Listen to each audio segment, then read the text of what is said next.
Hey, Chicago, what do you say? It's the CHGO Cubs Pregame Show presented by PointsBet. Use the promo code CHGO when you sign up to get 2 risk-free bets up to $2,000. Luke Stuckmeyer, Cody Del Mendo, Ryan Herrera down in the bottom corner. We're getting ready for Cubs and Rizzo, the reunion in New York.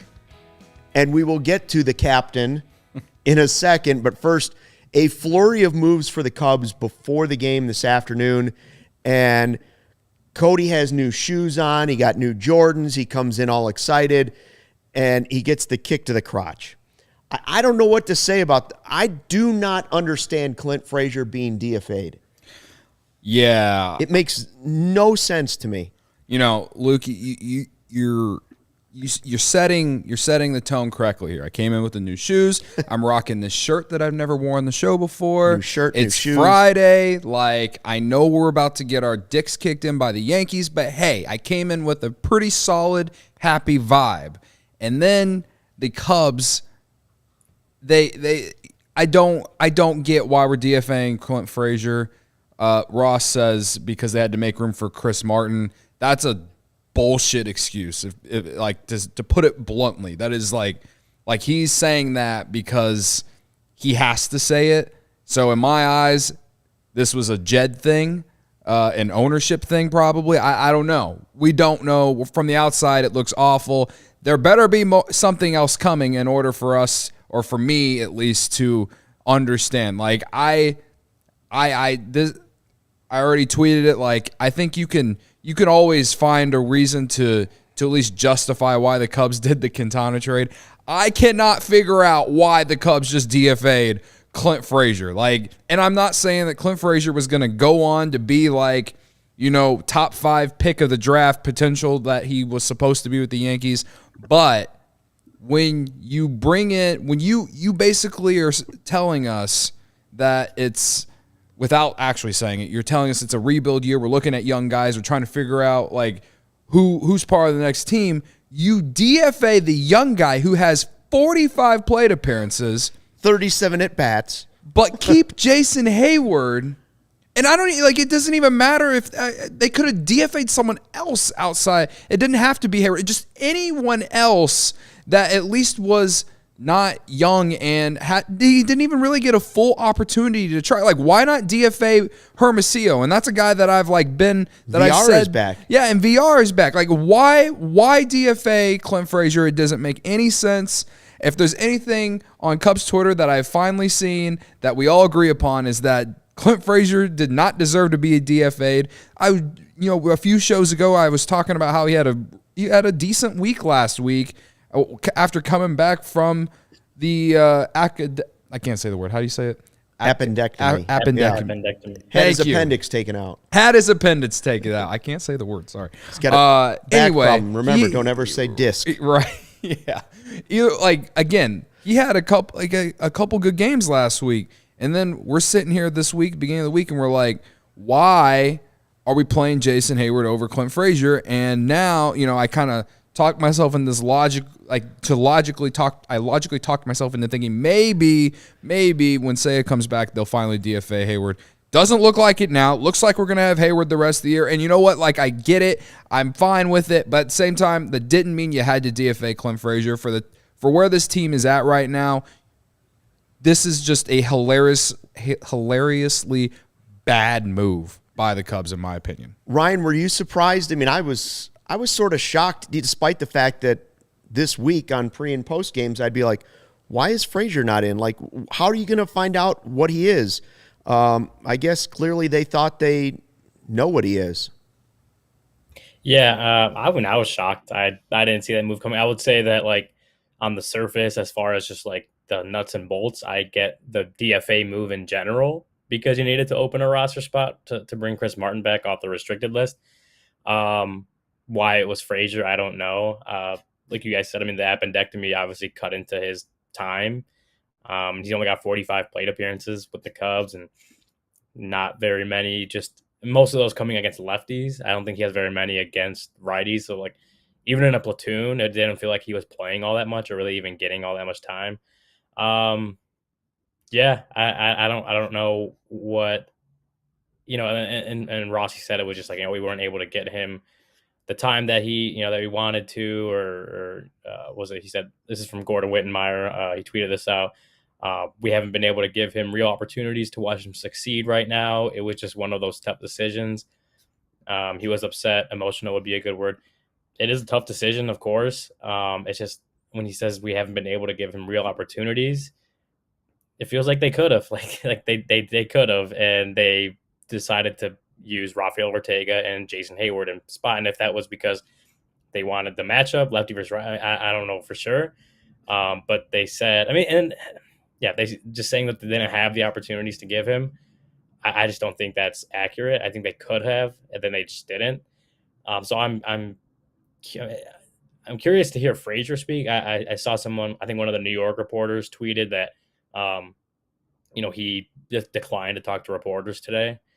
So I'm curious to hear if it just doesn't feel like that's it. I think Ross gave his answer, just wasn't, and that seems very managerial talk. It just doesn't strike me as like the DFA move or DFA and Clint Frazier just doesn't. I can't wrap my head around it. It seemed like he's 27 years old. He has the first round pedigree. The concussions and stuff really cut short his time in New York and just limited in what he could do. And it just didn't feel like he ever really got the opportunity to show anything. Maybe there's something that we're not seeing, like in what they're around Clint Frazier every day.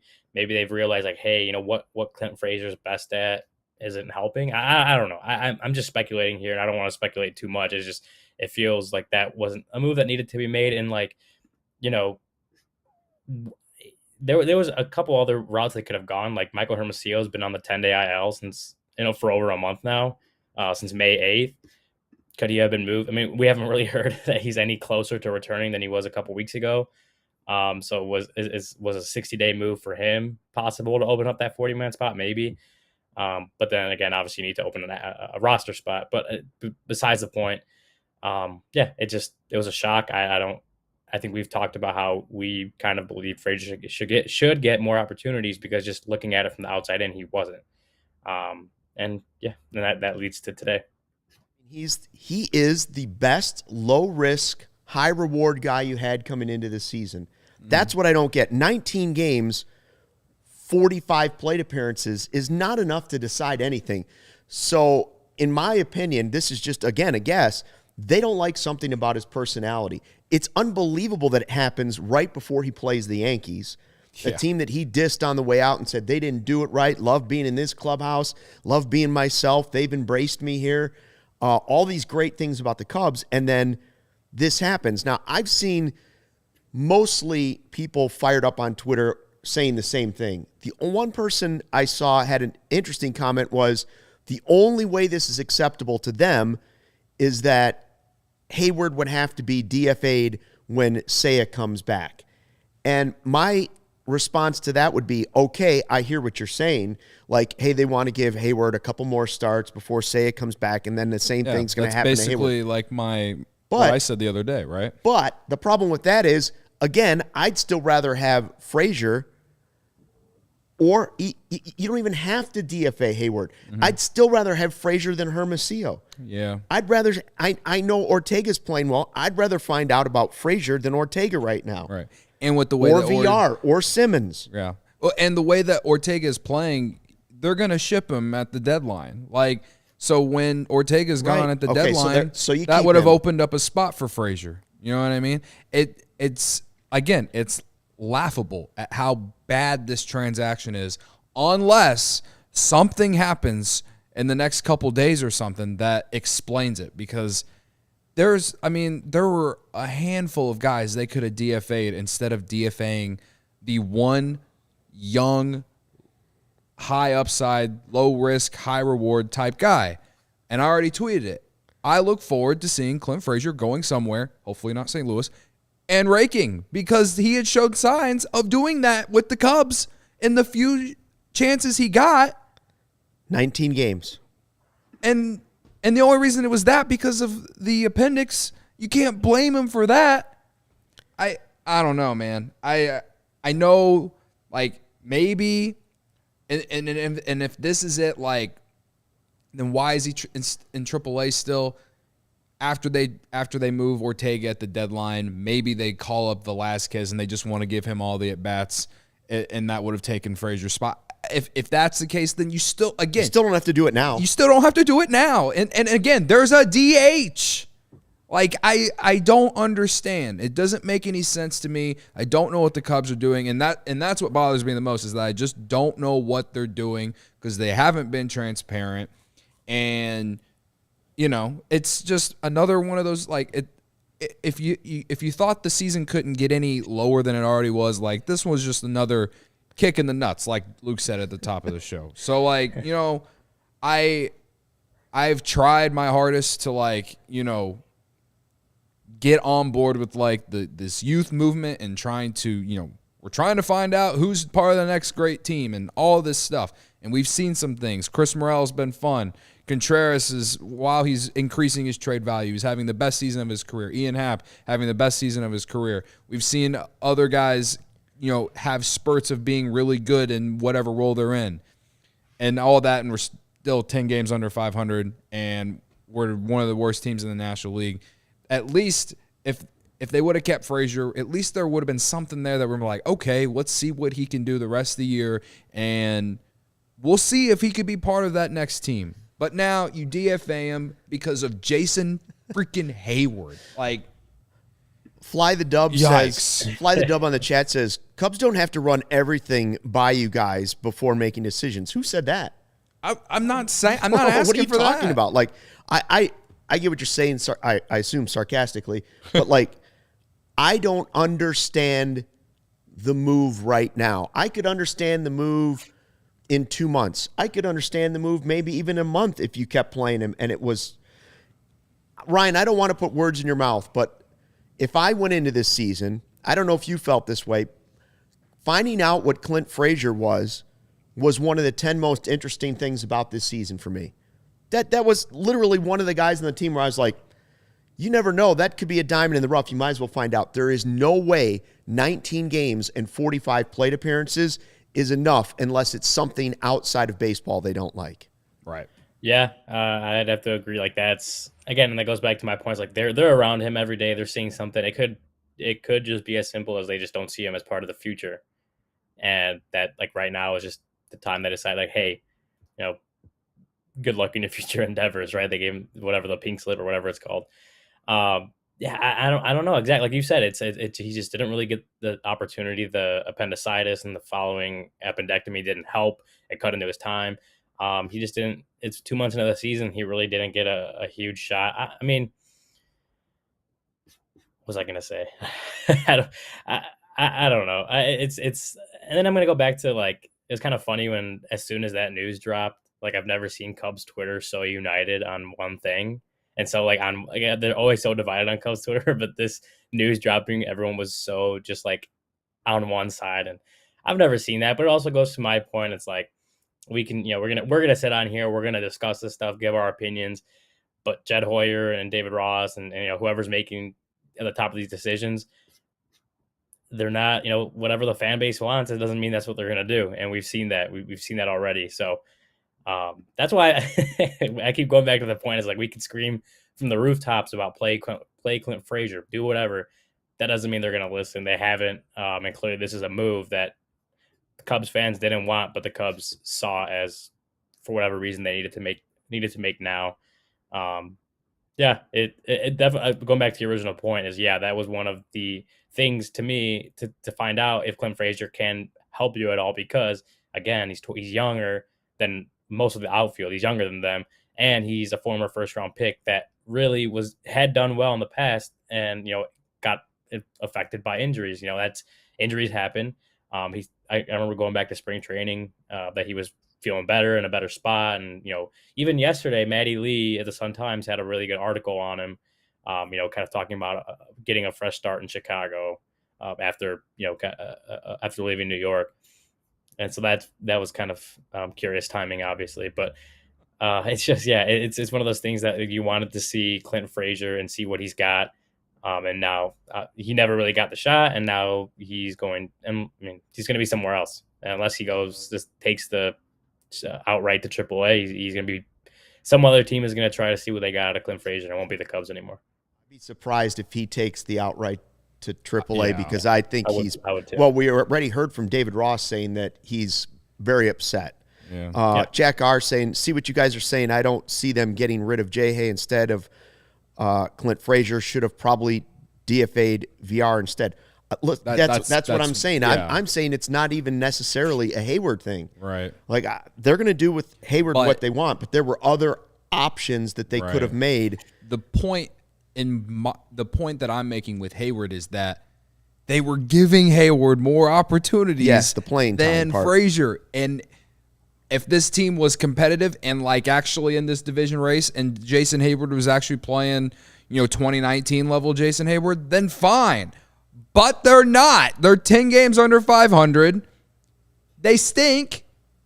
And you got to find out what you got going into next year. That is what it is. And Ryan, you said, actually, I already forgot what you said. If you say it again, I'll let you know. But you said something that triggered something in my head, and it was anger. It went to the anger side of your brain, and your brain shut it off for self-preservation. Joey, just go up in the chat for 1 second. Somebody was saying, if you think you're mad now, wait till they send Morel down for when Bodie comes back. Are we braced for Morel to get sent down? Are we braced for Morel to get sent down when Bodie comes back? Cubs showed their hand when they don't give a shit about this youth movement. I don't know if that's true. I don't think that's happening with Morel, but nevertheless, this is the most confusing move they've made in a while for me. And don't get me wrong. I realize that Clint Frazier turning it around with the Cubs and becoming a star in the grand scheme of things, if you zoom out and you're living in San Francisco or St. Louis or Milwaukee or California, anywhere, it's a long shot. But they never gave it a chance, and this team is full of long shots this year. So why not give the one guy who had the pedigree and the highest ceiling just a little more opportunity than 45 at-bats? Because you're going to see a ton of guys the rest of this season marched out there that are not Major League Baseball players. Right. They're guys that are playing in Major League uniforms, but they're not real full-time major leaguers. It's even similar to Hermosillo. I know Hermosillo struggled in every opportunity he was given, which honestly was just starts against left-handed pitching and occasional pinch hits. But it's very similar to that in the fact that he just wasn't getting everyday starts. This is the same thing with Frazier, just not getting everyday starts, just to see. I'm not saying that it's the right move that they kept Hermosillo. I literally just said 10 minutes ago that they should have DFA'd Hermosillo over Frazier if it was going to come down to that. But that's the point that I'm making is this team is not good. Play the young guys. That's what the fans want. Fans want to see the young guys play. No one wants to see VR play. No one wants to see Simmons play. No one wants to see Hayward play over Frazier or anyone else that's young. It's similar to when they demoted Velasquez and brought Hayward back. The Hayward part, I don't know. Get it. Nick P sums it up best, and this is how we'll end the Frazier feud. It's still laughable that a team this bad has a roster crunch, and that's what we're saying. I don't believe he's going to end up being an all-star, but you don't know in that sample size. Cody, get us out of this. Who did you bet on tonight? We're taking Warriors +4 tonight in Game 4 of the NBA Finals. I'm not betting on this Cubs-Yankees game. The Cubs are huge dogs in this game. What about Rizzo to homer? I mean, I guess just to do that, just for, the sake of your heart, I feel like that's, I don't like to bet with my heart, but it's not a bad bet, but it's Wade Miley, right? Wade Miley's a lefty. Miley's back. And we know Rizzo, he's hit some homers off some lefties, but I don't know. I don't like the matchup. So that's just me without my heart. Okay. But anyway, Warriors +4. Placing it on PointsBet's my favorite app. I open it every morning when I wake up while I'm in bed and look at the lines. And it's also the best way to support CHGO. And when you download the PointsBet app and use code CHGO to sign up, you can make a $50 or more first-time deposit. You'll receive a free CHGO membership, which unlocks all of our web content. You even get a free shirt of your choice from the CHGO locker. If you have any questions, email pointsbet@allchgo.com, and we'll help you remember that PointsBet is your home for live in-game betting. They even have a new exclusive feature, live NBA same-game parlay. For the first time ever, build the perfect live same-game parlay only with PointsBet. Combine your favorite bets anytime during the game. You can even boost your live same-game parlays. And if you've been under a rock for like the last 2 months, 3 months, online sign-up is now available in Illinois. It's been 3 glorious months of being able to sign up for sportsbooks in this state. It's a beautiful thing. You can actually download the PointsBet app right now and register your account from start to finish, all from your phone. Signing up with the fastest sportsbook is now easier than ever, so you can start living your bet life in seconds. Use code CHGO to get 2 risk-free bets up to $2,000. So what are you waiting for? Once the game starts, don't just bet, live your bet life with PointsBet. Gambling problem, call 1-800-522-4700. Joey, do we have the David Ross on Rizzo playing tonight? Let me pull it up. Okay. I can't believe that Clint Frazier beingDFA'd stole the spotlight from the Cubs' first game against Anthony Rizzo since he played for the Padres. But that is what happened in this. Rizzo in the lineup. Stole a spotlight from a lot of roster moves that happened today. That's we right. Talk about Stroman. No, Stroman to the injured list for 15 days, and that's another kick to the crotch. Right, and Rivas and Rucker going back to Iowa. With Gomes and VR back. And that's another thing. Like, they could have sent PJ Higgins back to Iowa instead. He's earned some right too, but I will just say that all the pregame news for the Cubs was like watching an episode of Jackass. It was just kick to the crotch, kick to the crotch, kick to the crotch. Literally what Jack says, all I feel is pain. That's me. That's all of us. Welcome, guys. So Rizzo getting ready to face the Cubs for the first time in a Yankees uniform. Yep. And you wrote an article at allchgo.com, your top 5 Rizzo moments in no particular order. What are they? Yeah. It's not ranking or anything. It's just 5 moments that I always remember from Anthony Rizzo. So 1, the final out in Game 7 of the World Series, when he puts the ball in his back pocket and just puts his hands up in celebration with the face. Like, it's an iconic moment. That's number 1. If you were ranking them, that's number 1, obviously. And in my opinion, maybe one day we might see a statue outside Wrigley Field of this exact, of that picture of him with his hands up. The tarp catch in 2015. Tarp and the ledge. Yeah, I believe your friend or our friend David Kaplan was right there. He was in that section. I don't remember which one it was. I don't remember if it was the tarp or the ledge. The ledge, but he was a couple rows back. Yeah. And then he tried to embrace Rizzo, but he didn't quite get the man hug in. That moment, it's just I asked my girlfriend the other night, what's your favorite Anthony Rizzo moment? And she's like, oh, the tarp catch. Yeah. And it's just one of those moments that people remember. And it was just a really cool moment, and it was fun to watch. And, the Cubs sold a bobble, or not sold, but it was a promotional giveaway the year after, giving away a bobblehead with him doing that. The third one was the 14-pitch at-bat homer last season before the deadline in opening day 2.0. I was at that game. It was the first full-capacity game at Wrigley Field since the pandemic had hit. Yeah. It was just one of those we finally got some normalcy. And a 14-pitch at bat, as it got closer to those 14 to the end there, the crowd realized just how many pitches he had fouled off, and then he hits a laser into the basket. Just an all-time moment for me, at least. And then he hit a walk-off against the Diamondbacks in 2018. It was right after David Bodie had tied it with a 2-run shot against, like I said, the Diamondbacks. It's just one of my favorite walk-offs from him. And then I'm never going to forget, but when he struck out Freddie Freeman, that was last year as well. The Cubs are getting blown out, and it was just one of those moments where it's baseball is fun. So was that a week after or before the Frederick? It was I want to say it was the same series. I feel like the Frederick thing came after it and was the cherry on top. I might be remembering it wrong. I don't know. I don't remember. I remember Respect Me. Yeah, one half. I thought Respect Me was going to maybe make the cut. Nah, it didn't. Nah. He didn't Just play because the well aftermath after that. wasn't. Yeah, the aftermath didn't bring with it what it could have. Yeah. There's obviously like so many more moments in games and hits and stuff. But like when I think back to Anthony Rizzo's Cubs tenure, those are like the 5 that I'll always think of, just because they were like fun moments or, just very memorable. That's why it's not top 5 or memorable plays. It's just moments that fans will always remember, in my opinion. So.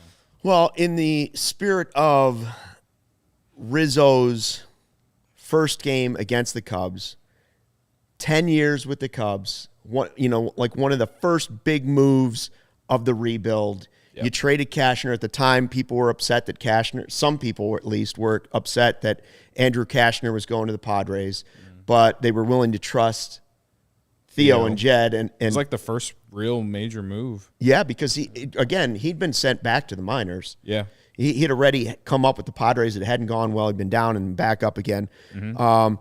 For who you got, I snuck in there and took the first pick, and for the first time ever, I'm choosing the other team. I'm picking Rizzo tonight. And I want that to ride all weekend because if he doesn't hit a home run, he's got 14 homers this season. I don't know what the points bet odds on this. He will absolutely hit a home run against the Cubs. There's no way he doesn't homer. I think he has a better shot to hit a homer tomorrow or Sunday. I just don't think he does tonight. Not against a lefty. How long is he going to be in though? That's true. It depends on how long Wade Miley's going to be in the game. So, but again, I don't like betting homers, so that's why I said earlier that I'm avoiding it. But who did you guys take? Who are you taking? I'm taking Chris Morel. We're gonna hopefully get 21 game on base streak tonight. 22. 22. My bad. Sorry. Thank you, Mr. Objective Ryan Herrera. Statman since Statman since I'm the stat. He's the analytics guy. I'm the stat guy. Statman, right? Yeah. And I got Hap. You've got Hap. I think Hap's gonna take advantage of that short porch. I think. That's a good point. Superstar. He's never played in New York, as far as my research has gone. But the last time the Cubs played the Yankees was in like 2017. I want to say in New York, or just no, at Wrigley Field. Like they haven't played since. Yeah, it's been a while for sure. That sounds right. It's like, for what I remember from that series, I remember Kyle Schwarber making a huge catch like in foul territory out in left field. And I think it was part of like a 15-inning game or something like that. How I remember this, I don't. That stuff all blends together in my head. I remember the Yankees being there, but all right. Well, we'll see what happens. It'd be interesting to see what Miley's like coming off the IL. Coming off with a little soreness. We don't know what's going on with Kyle Hendricks. Yeah. Stroman's got shoulder inflammation. Yeah, and Ross said that he just hasn't been right since coming back from COVID. So. All right. It's just Stroman said disappointing. Stroman said that like mechanically and just like he hasn't felt right. He had 4 starts since he came back, something like that, and he's kind of said this himself, like just hasn't been there since that long layoff. He just hasn't been right since. So, not that I expected there to be an IL move, but we kind of knew that he just wasn't feeling like Marcus Stroman. So maybe hopefully this helps. Just another little reset for him, and can come back a little stronger. Yeah, I think, like the listing is shoulder inflammation, but you don't have shoulder inflammation without shoulder pain. Like one goes with the other. So if you say shoulder pain for a pitcher, I don't love the sound of that. I guess Miley had something similar. He's back, so we'll see how he does tonight. Cubs, Rizzo, Yankee Stadium. Coming back for the post-game show? I'll be here. We're going to have to get – if this thing gets bad – you guys will be at Cone. You guys will get an ice cream by the way. Stuckey says he's out, but if this gets bad, I might have to go do it, man. Especially if Rizzo hits a homer against us. If it gets bad, I just saw that Caleb Killian is starting for Iowa today, so things go off the rails. There's another there's a spin zone right there. Caleb Killian's going today. Maybe one of his last Iowa Cubs starts. You never know. Jack, one final comment. Jack wants to point out that Justin Fields has more homers in 2022 than Jason Hayward. I'm dead inside, bro. We'll leave it at that. I'm dead inside. This sucks. Thanks for watching the CHGO Cubs pregame show presented by PointsBet. We'll see you back here after the final out for the postgame show. Until then, fly the W.